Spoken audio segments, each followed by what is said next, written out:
नमस्कार, आप देख रहे हैं द रिपोर्टर हिंदी और मैं हूं आपके साथ अनूप आकाश वर्मा। वक्त है फटाफट अंदाज में आपको देश और दुनिया की हर बड़ी और जरूरी खबर से रूबरू कराने का। शुरुआत बड़ी खबर के साथ। बिहार की राजनीति में बड़ा बदलाव देखने को मिला। लंबे समय तक बिहार के मुख्यमंत्री नीतीश कुमार अब दिल्ली की ओर चल पड़े हैं, तो वहीं उनके बेटे निशांत कुमार आखिरकार सक्रिय राजनीति का हिस्सा हो गए हैं। परिवारवाद से दूर रहने वाले नीतीश कुमार के बेटे निशांत ने जनता दल यूनाइटेड ज्वाइन कर ली है। पार्टी में आधिकारिक रूप से शामिल होने के बाद निशांत कुमार पिता नीतीश कुमार से मिलने पहुंचे और उन्हें मिठाई खिलाकर आशीर्वाद लिया। जेडीयू दफ्तर में आगमन पर निशांत का जोरदार स्वागत हुआ। पार्टी कार्यकर्ता कार्यालय के बाहर जमा हुए और पार्टी का झंडा लहराते हुए ढोल बजाते दिखे। इस बीच अटकलें हैं कि निशांत को नई सरकार में उप मुख्यमंत्री बनाया जा सकता है। नीतीश कुमार के एक करीबी सहयोगी ने यह दावा किया कि वो सर्वसम्मत से फैसला लिया जा चुका है कि नीतीश कुमार के इस्तीफे के बाद नई सरकार में निशांत कुमार को डिप्टी सीएम बनाया जाएगा। दिल्ली के पूर्व मुख्यमंत्री और आम आदमी पार्टी के राष्ट्रीय संयोजक अरविंद केजरीवाल 3 दिवसीय गुजरात दौरे पर हैं और इस दौरान अरविंद केजरीवाल ने गुजरात सरकार को आड़े हाथों लेते हुए मोदी शाह पर झूठे शराब घोटाले में फंसाने का आरोप लगाया।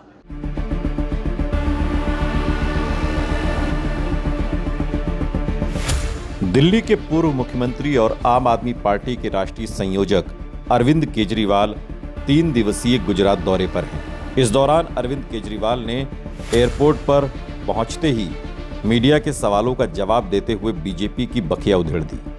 अरविंद केजरीवाल ने कहा कि गुजरात में 30 साल से बीजेपी की सरकार है, लेकिन बीजेपी सिर्फ भ्रष्टाचार कर रही है और किसानों पर अत्याचार कर रही है। गुजरात में 30 साल से बीजेपी की सरकार है और लोग बीजेपी की सरकार से बहुत परेशान और दुखी हो चुके हैं। बीजेपी जम के भ्रष्टाचार कर रही है, इनके नेता जम के भ्रष्टाचार कर रहे हैं, लोगों पे अत्याचार कर रहे हैं और जब लोग आवाज़ उठाते हैं तो झूठे केस करके उनको जेल में डाल दिया जाता है। पिछले दिनों में देखने को मिला कि किस तरह से किसानों के ऊपर लाठीचार्ज किया गया। जब किसानों ने आवाज़ उठाई तो उनके ऊपर झूठे केस करके कई किसानों को कई महीनों तक जेल में डाल दिया गया। इसी तरह से युवा हैं, वो रोजगार मांगते हैं, पेपर लीक होते हैं उसके खिलाफ आवाज़ उठाते हैं। अगर फेसबुक पे कोई कुछ लिख देता है तो उनको पकड़ के जेल में डाल देते हैं, झूठे केस करते हैं। इसी तरह से इन लोगों ने मेरे ऊपर, आम आदमी पार्टी के ऊपर, आम आदमी पार्टी के नेतृत्व के ऊपर एक फर्जी शराब घोटाला करके केस डाला, जो कोर्ट का जजमेंट आ गया कि पूरा का पूरा केस फर्जी था। पूरा का पूरा फर्जी घोटाला दिखा के उन्होंने कई महीनों तक एक सिटिंग चीफ मिनिस्टर को, मुझे लगता है कि भारत के इतिहास में पहली बार हुआ कि एक सिटिंग चीफ मिनिस्टर को जेल में डाला गया और वो भी पूरा का पूरा फर्जी केस बना के। ये पूरे देश के लिए बहुत खतरनाक चीज़ है, देश के जनतंत्र के लिए बहुत खतरनाक चीज़ है कि इस तरह से किसी को भी पकड़ के जेल में डाल देंगे तो कोई भी रूल ऑफ लॉ तो रहेगा नहीं। तो अभी हम 3 दिन के लिए आए हैं। कल हम गांधीनगर में सभा है, परसों सूरत में सभा है, लोगों से बातचीत करेंगे। पूरा गुजरात इस टाइम बदलाव मांग रहा है, वो लोग चेंज मांग रहे हैं क्योंकि पहले लोगों के पास विकल्प नहीं था, कांग्रेस इनके साथ मिली हुई थी। अब जिस तरह का रिस्पांस लोगों से मिल रहा है आम आदमी पार्टी को, गोपाल भाई हैं, ईशुदान भाई हैं और भी हमारे जितने नेतृत्व है, सबको जिस तरह का समर्थन मिल रहा है उससे लगता है कि इस बार बदलाव जरूर होगा। पार्टी छोड़ते वक्त बहुत गंभीर आरोप लगाए थे आम आदमी पार्टी के, क्या मैं उस पर कोई टिप्पणी नहीं करना चाहूंगा। हम लोग जानते हैं कि किस तरह के दबाव ये लोग बनाते हैं, किस तरह के प्रेशर ये लोग क्रिएट करते हैं लोगों को तोड़ने के लिए, तो मैं उस पर कोई टिप्पणी नहीं करना चाहूंगा। अरविंद केजरीवाल का ये 3 दिवसीय गुजरात दौरा है। इससे पहले भी जब अरविंद केजरीवाल गुजरात आए थे और इस बार जब अरविंद केजरीवाल गुजरात आए हैं तो इसमें एक बड़ा फर्क ये है कि दिल्ली के कथित शराब घोटाले में अरविंद केजरीवाल को, मनीष सिसोदिया को बरी कर दिया गया है। सवाल ये उठता है कि केजरीवाल जब बरी हो गए हैं तो फिर जिस घोटाले की बात कहकर दिल्ली में बीजेपी ने सत्ता हासिल की, क्या उस फॉर्मूले को या यूं कहें कि इस मुद्दे को अरविंद केजरीवाल अब गुजरात में भुनाने की तैयारी में है। क्योंकि मीडिया को संबोधित करते हुए अरविंद केजरीवाल ने साफ कर दिया कि दिल्ली के जिस झूठे शराब घोटाले में मुख्यमंत्री को जेल में डाला गया, आम आदमी पार्टी की टॉप लीडरशिप को जेल में रखा गया, उससे बीजेपी की मंशा साफ तौर पर जाहिर होती है। दरअसल आपको बता दें कि आम आदमी पार्टी लगातार गुजरात में ये सवाल उठाती रही है कि गुजरात में शराबबंदी के बावजूद भी खुले में शराब बिक रही है, लोगों को नशे का आदी बनाया जा रहा है, युवा अगर नौकरी मांगते हैं तो उन्हें लाठियों से पीटा जाता है। इन तमाम विषयों को लेकर अरविंद केजरीवाल गांधीनगर, सूरत और गुजरात के कुछ इलाकों में आम लोगों से मुलाकात करेंगे, जनसभाओं को संबोधित करेंगे। लेकिन बड़ा और महत्वपूर्ण सवाल ये है कि जिस बीजेपी ने दिल्ली के कथित शराब घोटाले मामले में अरविंद केजरीवाल और आम आदमी पार्टी को फंसाने की कोशिश की, क्या अब उसी पिच पर अरविंद केजरीवाल गुजरात में बीजेपी को घेरने वाले हैं? उत्तर प्रदेश के मुख्यमंत्री योगी आदित्यनाथ की मां और गोवंश को लेकर की गई कथित अभद्र टिप्पणी के बाद रामनगरी अयोध्या में संत समाज में आक्रोश साफ तौर पर दिखाई दिया। इस मामले में अयोध्या के तपस्वी छावनी के पीठाधीश्वर जगत गुरु परमहंस आचार्य ने बिहार के मौलाना अब्दुल्ला सलीम के बयान पर कड़ी नाराजगी जताई। परमहंस आचार्य ने तपस्वी छावनी में विरोध प्रदर्शन करते हुए मौलाना अब्दुल्ला सलीम का पोस्टर जलाया। पोस्टर जलाने से पहले उसे पैरों तले रौंद कर संत समाज की नाराजगी व्यक्त की। इस दौरान परमहंस आचार्य ने विवादित बयान को मातृशक्ति और गौवंश का अपमान बताते हुए इसकी कड़ी निंदा की। दिल्ली में कर्ज प्रबंधन को लेकर बीजेपी और आम आदमी पार्टी के बीच सियासी टकराव तेज हो गया है। दिल्ली बीजेपी अध्यक्ष वीरेंद्र सचदेवा ने आम आदमी पार्टी के दिल्ली प्रदेश अध्यक्ष सौरभ भारद्वाज के उस बयान की कड़ी आलोचना की जिसमें दिल्ली सरकार द्वारा 1000 करोड़ रुपए के ऋण प्रबंधन पर सवाल उठाए गए थे। वीरेंद्र सचदेवा ने इसे राजनीतिक बयानबाजी बताते हुए कहा कि राज्य सरकारों के लिए ऋण लेना सामान्य प्रशासनिक प्रक्रिया का हिस्सा है।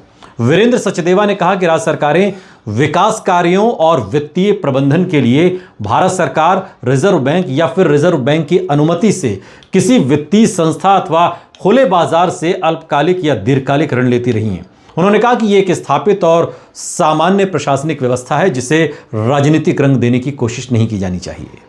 यूपी की पूर्व मुख्यमंत्री और बहुजन समाज पार्टी की सुप्रीमो मायावती ने 2007 के फॉर्मूले पर 2027 को जीतने की रणनीति बनाई है। सवाल यह है कि क्या यह फॉर्मूला 20 साल बाद कारगर साबित होगा?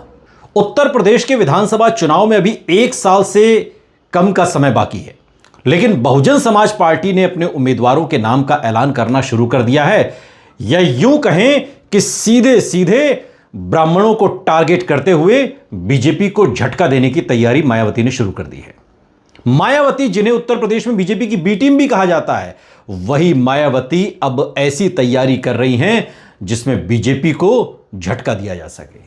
ये तो सभी जानते हैं कि बीजेपी से अंदर खाने ब्राह्मण समाज जब से योगी आदित्यनाथ की सरकार उत्तर प्रदेश में 2017 से बनी है तब से लगातार नाराज रहा है। यह नाराजगी इतनी बढ़ गई कि ब्राह्मण विधायकों को जो बीजेपी के उन्हें अलग से एक बैठक करनी पड़ी जिसको लेकर काफी हंगामा भी हुआ था। अब इन्हीं नाराज ब्राह्मण वोटों पर मायावती की नजर है। बीएसपी ने अभी तक करीब आधा दर्जन सीटों पर अपने प्रभारी नियुक्त कर दिए हैं और बसपा जिन चेहरों को विधानसभा क्षेत्र का प्रभारी बनाती है बाद में उन्हीं को कैंडिडेट बना देती है। यह बात सभी जानते हैं। बीएसपी प्रमुख मायावती ने 2027 विधानसभा चुनावों के लिए जिन सीटों पर प्रभारी नियुक्त किए हैं उसमें बीएसपी ने आजमगढ़ की दीदारगंज विधानसभा सीट पर अबुल कैश आजमी, जालौन की माधोगढ़ विधानसभा सीट पर आशीष पांडे, जौनपुर की मुंगरा बादशाह विधानसभा सीट पर विनोद मिश्रा और सहारनपुर देहात विधानसभा सीट पर फिरोज आफ्ताब को प्रभारी बनाया है। और एक तरीके से बीएसपी ने इन नेताओं की उम्मीदवारी को हरी झंडी दे दी है। मायावती ने जिस तरह साल 2007 के चुनाव में जिस सोशल इंजीनियरिंग के दम पर यूपी की सत्ता में वापसी की थी, अब उसी फॉर्मूले को 20 साल बाद 2027 में दोहराने की तैयारी है। और यही वजह है कि मायावती ने फिलहाल जिन नेताओं को प्रभारी बनाया है उनमें 2 मुस्लिम और 2 ब्राह्मण हैं। यानी कि मुस्लिम, ब्राह्मण और दलित वोट बैंक मायावती मानती हैं कि उनके साथ है तो यहां से सोशल इंजीनियरिंग का फॉर्मूला तय होता है। और ऐसे में साफ है कि बीएसपी की नजर किस वोट बैंक पर है। एक तरफ बीजेपी का हार्डकोर वोट बैंक माने जाने वाला ब्राह्मण समाज और दूसरा समाजवादी पार्टी का हार्डकोर वोट बैंक माना जाने वाला मुस्लिम समाज। दोनों पर बीएसपी अपने तरीके से डोरे डाल रही है। बीएसपी ने विधानसभा चुनाव से 1 साल पहले अपने उम्मीदवारों के नाम का ऐलान शुरू कर दिया है।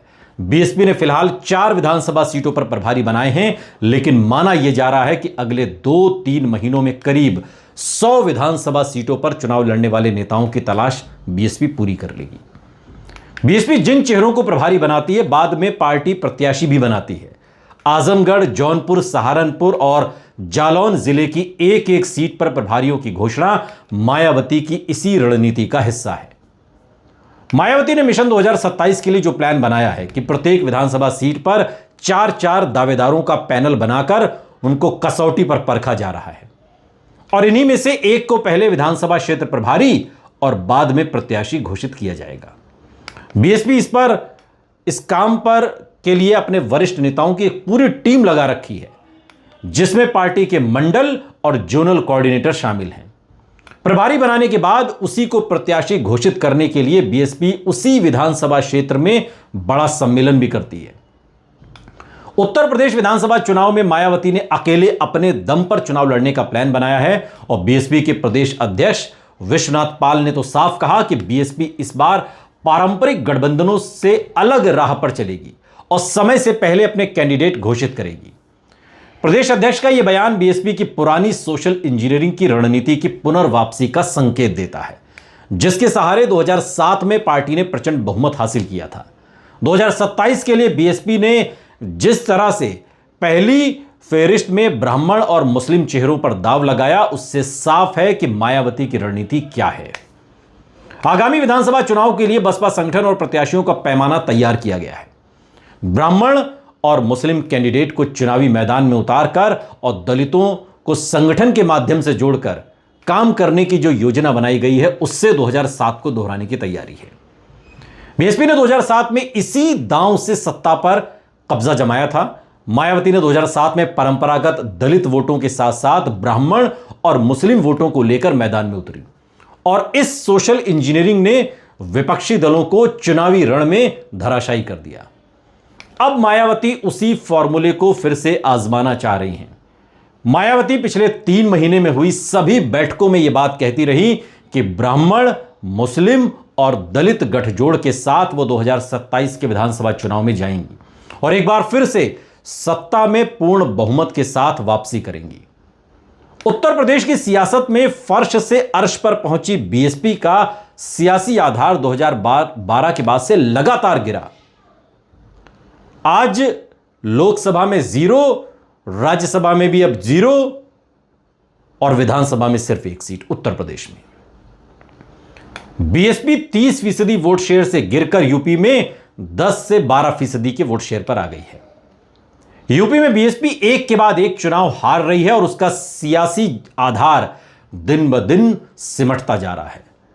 2022 के यूपी विधानसभा चुनाव में बीएसपी को सिर्फ 1 सीट मिली और 2024 में पार्टी अपना खाता भी नहीं खोल सकी लोकसभा चुनाव में। 2027 का चुनाव बीएसपी के लिए अपनी सियासी वजूद को बचाए रखने की चुनौती है और ऐसे में मायावती कोई भी कोर कसर नहीं छोड़ना चाहती, जिसके लिए लखनऊ में डेरा जमाकर लगातार बैठक करके संगठन को सियासी धार देने में जुटी हैं। और मायावती ने इस बार के चुनाव में टिकट बंटवारे के लिए नए फॉर्मूले को तैयार किया है और उस लिहाज से ब्राह्मण और मुस्लिम को अहमियत देते हुए ओबीसी को प्राथमिकता देने की रणनीति है और इस रणनीति के मुताबिक प्रदेश के हर जिले में 1 से 2 ओबीसी उम्मीदवारों को टिकट दिया जा सकता है। इसके अलावा यूपी के हर जिले में एक मुस्लिम उम्मीदवार उतारने की भी रणनीति है। पश्चिमी यूपी के जिलों में 2 से 3 मुस्लिम कैंडिडेट को टिकट दिया जा सकता है, जहां पर मुस्लिमों की आबादी ज्यादा है। बीएसपी की जो अंदरूनी सूत्र हैं वो ये बताते हैं कि बसपा सामान्य जाति में सबसे ज्यादा ब्राह्मणों को तवज्जो देगी, जिसकी झलक अभी तक घोषित उम्मीदवारों की फेहरिस्त में दिखाई भी दे रही है। इसके बाद उसने अपने आधार वोट बैंक दलित और मुस्लिम को टिकट देने की रणनीति अपनाई है। यूपी में तमाम ओबीसी जातियां हैं, उन पर बसपा दांव खेलकर उनको अपना प्रत्याशी बनाएगी। सूबे में करीब 50% से ज्यादा ओबीसी मतदाता हैं जो सियासी तौर पर निर्णायक भूमिका में हैं। सामान्य जातियों की बात करें तो उसमें सबसे ज्यादा ब्राह्मणों को टिकट देकर मायावती ब्राह्मणों को खुश करना चाहती हैं। ब्राह्मणों को टिकट देने का मकसद यह माना जा रहा है कि ब्राह्मण बीजेपी से नाराज हैं, इसलिए बसपा ब्राह्मणों को उम्मीदवार बनाकर और इलेक्शन में खड़ा करके 2027 विधानसभा चुनाव में बीजेपी के वोट बैंक में सेंधमारी करना चाहती है। अभी तक ब्राह्मण बीजेपी के साथ खड़ा है, लेकिन विपक्षी दलों द्वारा लगातार योगी सरकार पर जो सवाल खड़े किए जा रहे हैं, ऐसे में मायावती की नजर अब उसी ब्राह्मण वोट पर है।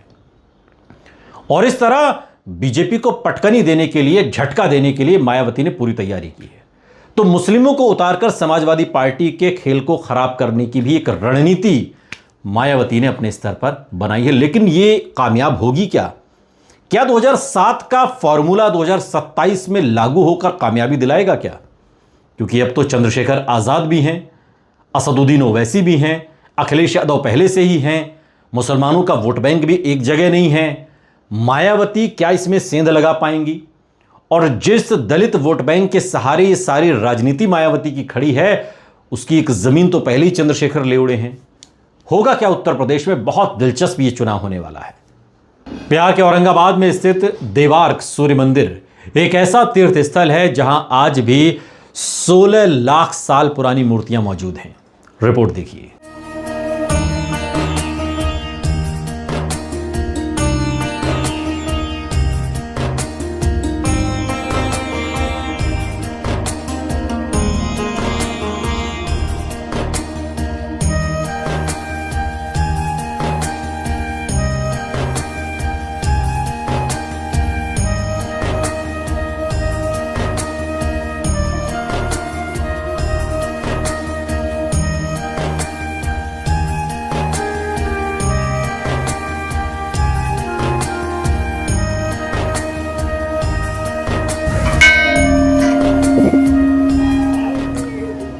द रिपोर्टर हिंदी की टीम इस वक्त आ पहुंची है देवगढ़।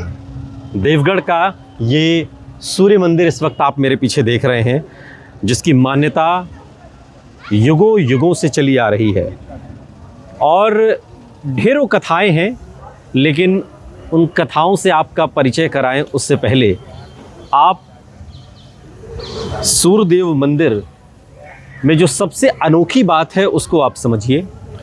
और अनोखी बात यह है कि आम तौर पर आपने देखा होगा कि जो मंदिर होते हैं उनकी जो दिशा होती है, जो द्वार की जो दिशा होती है पूरब की तरफ होती है, लेकिन ये इकलौता सूर्य मंदिर है जो पश्चिम की तरफ खुलता है। और बहुत सारी कथाएं हैं। एक कथा के अनुसार तो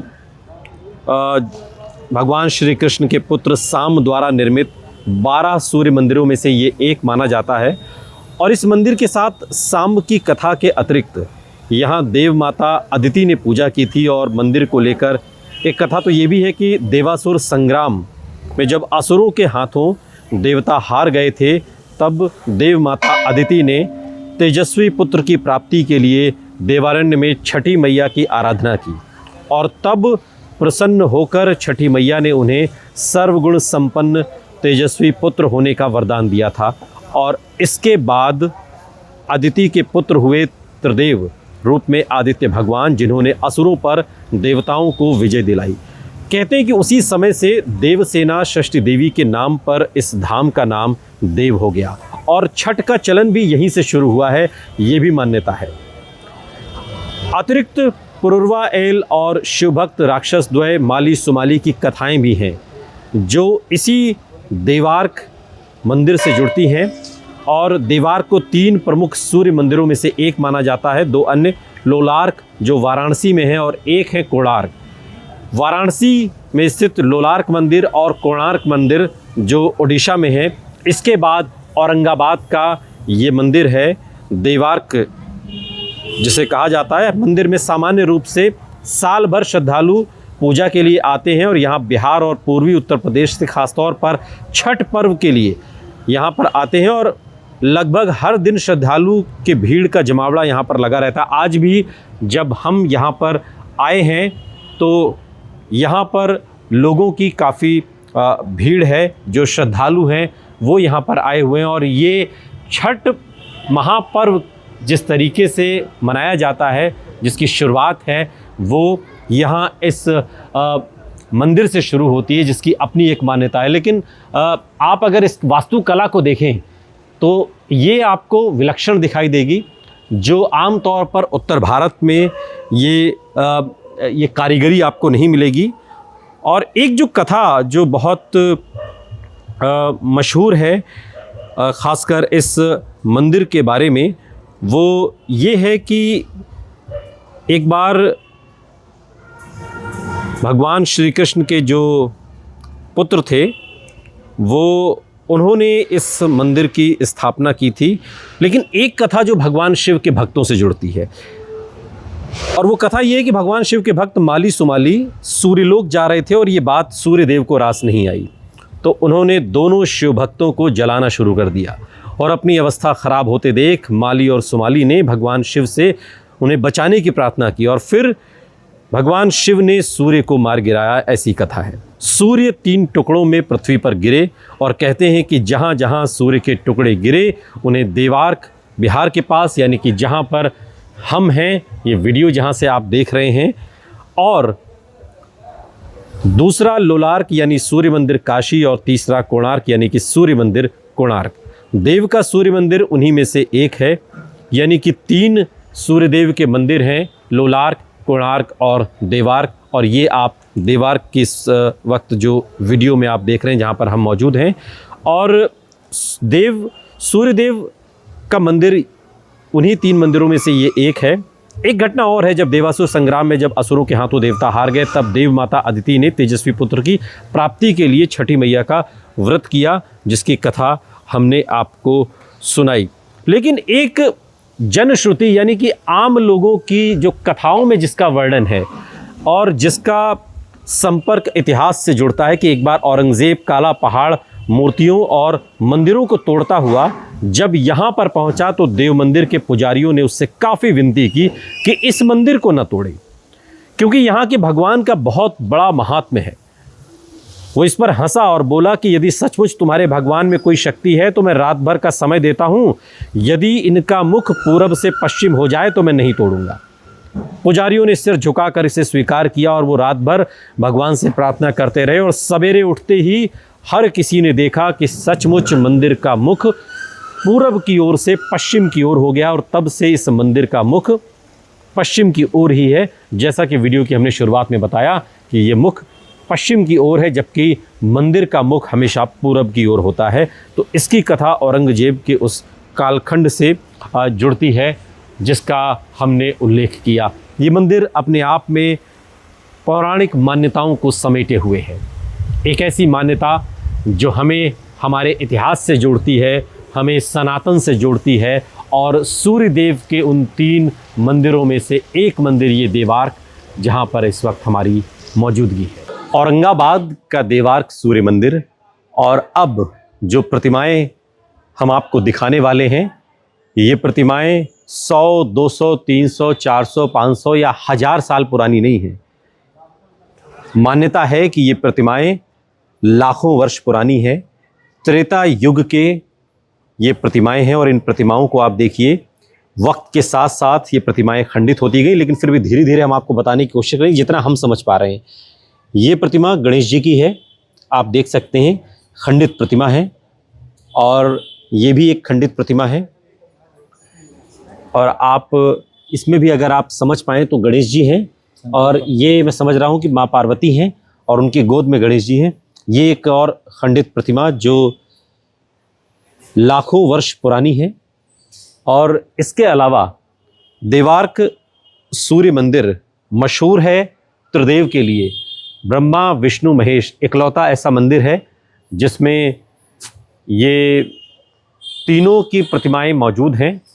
और ये यहाँ का की जो मान्यता है, उस मान्यता के आधार पर आपको हम बता रहे हैं कि किस तरीके से देवार्क सूर्य मंदिर में इन प्रतिमाओं का महत्व और श्रद्धा किस तरीके से बढ़ जाती है। हमारे साथ मंदिर के पंडित जी हैं। पंडित जी, क्या नाम हुआ आपका? अनुज कुमार पाठक। अनुज कुमार पाठक जी, ये इन जो ये खंडित प्रतिमाएं हैं या और भी मैं देख रहा हूँ, अंदर भी हमने देखी, इनके बारे में थोड़ा सा बताइए। लाखों वर्ष पुरानी बताई जाती है। ये मंदिर का अगर कैलकुलेशन कीजिएगा तो 16,18,000 पुराने मंदिर है, यानी 16,18,000 वर्ष पुराना मंदिर। 16 लाख? तो ये प्रतिमाएं भी क्या 16 लाख पुरानी है? जी बिल्कुल। अच्छा। और एक चीज और, लोग बोलते हैं सीमेंटेड मंदिर होगा, ऐसे होगा। हाँ। ये कुछ भी नहीं है। हाँ। यहाँ पर एक लोहा के किल से जोड़ा गया है। अच्छा। ये गौर करके देख भी सकते हैं। हाँ हाँ, बिल्कुल दिख रहा है। ये देखिए, आप देख सकते हैं, ये लोहे का, और इससे ये मंदिर जोड़ा गया है। तो ये किस चीज का ये मंदिर बने? तो पत्थर और ये इतना पुराना मंदिर है, और ये आगे का भाग ये नया है। नहीं सिर्फ अच्छा, ये जीना सारा बना हुआ है, सीढ़ी बाहर अच्छा, का सीढ़ी निकास बनी है द्वार। सर। जी, अच्छा। ये मंदिर पूरब मुखी थी। हाँ। जब औरंगजेब की सरकार आई थी, जहाँ तहाँ मंदिर तोड़ा हुआ भी देखिएगा आगे में, हाँ। यहाँ पर गौर कीजिए। अच्छा। दिखेगा ये। किस तरफ? इधर आइए, कैमरामैन से कहूंगा कि दिखाएं इधर से। ये देखिए, ये सब खंडित किया हुआ जा रहा था। ये उसी समय का ये खंडित है। जी। अच्छा। उस समय यहाँ के लोगों ने, पुजारी ने बोला कि भाई इस तरह से मत किया जाए। तो बोला ये गया, यहाँ पर पंडित जी मैं चढ़ सकता हूँ क्या इसमें? हाँ जी बिल्कुल। ये आप देख सकते हैं, मैं अपने कैमरामैन से कहूँ दिखाएं कि ये जो हिस्सा आप देख रहे हैं ये औरंगजेब के जमाने का ये खंडित है, इसको तोड़ा गया था, लेकिन यहाँ पर अनुनय विनय किया गया। पंडितों ने रिक्वेस्ट की, ये विनती की कि आप इसे न तोड़ें। तब औरंगजेब ने ये कहा कि ठीक है, अगर आपके भगवान में इतनी शक्ति है तो फिर इसका मुख पूरब से आप पश्चिम की तरफ कर दे। क्या यही कथा है? जी बिल्कुल। और भगवान से प्रार्थना यहाँ के पंडित जी, गांव घर के लोगों ने किया। हाँ। कि अगर जो भगवान, आप क्या बोलते हैं जी बिल्कुल, भगवान में शक्ति है, शक्ति भगवान है, में श्रद्धा शक्ति है, है, हाँ। तो पूरब से पश्चिम दरवाजा हो जाएंगे। हाँ। एक रात्रि में पूरब से पश्चिम दरवाजा हो गया। हाँ। जो पंडित जी पूजा करके गए थे, हाँ। उन्होंने तो इधर से एंट्री किया और बंद करके गए थे। अच्छा। पर सुबह जैसे ही है तो ये मंदिर घूम गया, ऐसी इसकी मान्यता है। ये किनका देवता की ये मूर्ति? शंकर जी का प्रतिमा है। अच्छा। नीचे देखिएगा बादशाह बैल है। अच्छा। और शेर है। अच्छा। इन्हें जटा बाबा बोला जाता है। कितना साल पुराना? उसी समय की है। ये सब 16 लाख पुरानी मूर्तियां हैं, और तब से यहाँ पर इनकी पूजा की जा रही है। और ये लेकिन हिंदू जिस अगर हाँ, हम पुराणों की माने तो यहाँ पे तो खंडित मूर्तियों की पूजा नहीं होती है, तब ये क्यों हो रही है? यहाँ पर कनकन में भगवान विष्णु को वास है, इसी चलते यहाँ पर पूजा होती है। अगर यदि खंडित यहाँ के माने जाता, ये लेकिन आमतौर पर घरों में तो पंडित जी जैसे कोई मूर्ति खंडित हो जाती है तो उसको फिर पूजा नहीं करते, उसको सिरा देते हैं, पानी में बहा दिया उस समय जाता है। से रखा हुआ है। उस समय पूर्वजों अच्छा। यहाँ के पंडित जी लोग बताए, उसी आधार पर हम भी बताते अब यहाँ कण कण में जो है जी, भगवान विष्णु का भगवान है, वास है। और इसलिए यहाँ की अपनी मान्यता है। लेकिन जिस तरीके से हमने आपको विस्तृत तरीके से बताया कि ये मूर्तियाँ लाखों वर्ष पुरानी हैं। Anoop Akash Verma, the reporter Hindi, Devark, Aurangabad. The reporter Hindi के इस सेगमेंट में अभी के लिए इतना ही, लेकिन आप कहीं जाइएगा नहीं, बने रहिए हमारे साथ, देखते रहिए द रिपोर्टर हिंदी।